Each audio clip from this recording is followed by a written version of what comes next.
ஆண்டவர் மனிதராகிய நம்மை ரொம்ப நேசிக்கிறார். மனிதராகிய ரொம்ப நேசிக்கிறார். மனிதனுக்காகவே இந்த பூமியை மீட்டெடுத்தார். மனித வரலாற்றை உருவாக்க வேண்டும் என்பதற்காகவே இந்த பூமியை நேசித்தார். ஒழுங்கினமான, வெறுமையான, இருளான பூமியை நேசித்தார். நீங்களாம் பிறக்கணும் என்பதற்காக அந்த பூமியை நல்லா வடிவமைத்தார். நீங்களும் நானும் வாழணும் என்கிற தூர கண்ணோட்டத்தில் நம்மெல்லாம் பிறக்க போகிறோம்.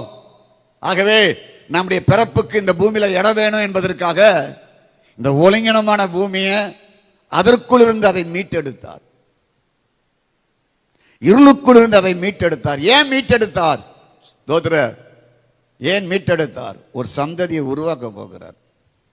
ஒரு மனித சந்ததியை உருவாக்க போகிறார்.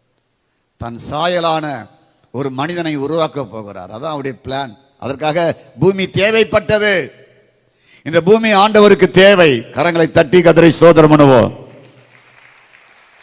இந்த பூமியை நேசிக்கிறார். புரிஞ்சு கொள்ளுங்கள், இந்த பூமியை நேசிக்கிறார். இந்த பூமி ஆண்டவருக்கு தேவை. இந்த பூமி ஆண்டவருக்கு தேவை. அவர் நேசிக்கிறார். ஆகவே தான் ஸ்தோத்திரம் உண்டாவதாக இந்த பூமியை முதலில் ஆதியாகமம் 1ஆம் அதிகாரத்தில் அதை மீட்டெடுத்து சகல சிருஷ்டிகளையும் படைத்து மனிதனை அந்த பூமியில் ஆளுகைக்கு வைத்தார். மனிதன் சாத்தானோடு கூட்டணி வைத்தான். ஓகே, கதிராவதற்கு ஸ்தோத்திரா. தேவனுடைய பிளான் அங்கு மாறுகிறது. ஸ்தோத்திரா. மனிதனோடு, மனிதன் போக்கிலேயே தேவன் இறங்கி வருகிறார்.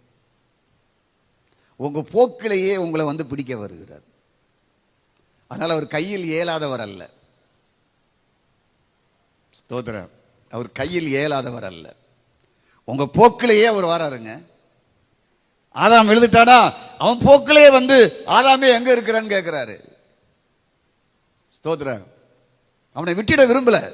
அவன் போக்கிலே வருகிறார். காயின் போக்கிலே கூட கூட போய் பேசுறாரு பாருங்க. ஏன்? காயினை விட வல்லமை குறைந்தவரா?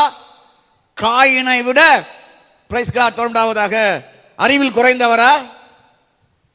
காயினை விட தரம் குறைந்தவரா? அவரு இல்ல. காயினுடைய போக்களை வளைஞ்சு கொடுத்து போறாரு. என் போக்களை வளைஞ்சு கொடுத்தனால தான் நான் ரட்சிக்கப்பட்டேன். என் போக்களை வளைஞ்சு கொடுக்காட்டா நான் நரகத்துக்கு தான் போனோம்.